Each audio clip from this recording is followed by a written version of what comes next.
According to the research, ang killer whale or orca ay kilalang puti at itim nitong kulay. Ayon sa pag-aaral, ang mga orca ay highly social na uri ng mammals kaya malimit silang makitang magkakasama. Ang mga orca ay kalimitang nakikita sa malalamig na lugar tulad ng Antarctica, Norway at Alaska. Ngunit nakikita din sila sa tropical area ng karagatan at umaabot ng kanilang buhay ng 30 to 60 years sa lalaki at sa babae naman ay 50 to 90 years. Noong taong 1960, nagsimula ang taong hulihin ng orca sa karagatan para gamitin sa palabas sa mga aquatic park dahil sa taglay ng kanilang talino at abilidad.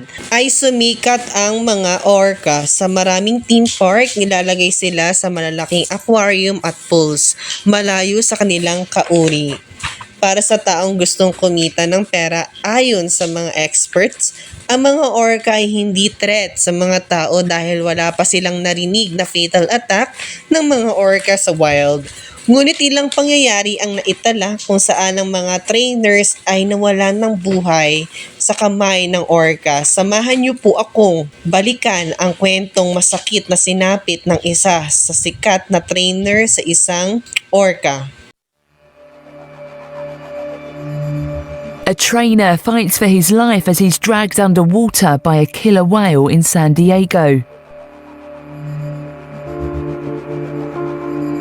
Ken Peters was pulled around for 8 minutes during a live performance but eventually broke free.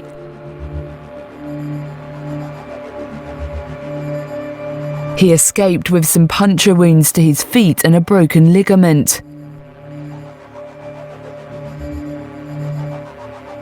This video is from 2006 but has been released as it's being used in an investigation of safety violations at SeaWorld.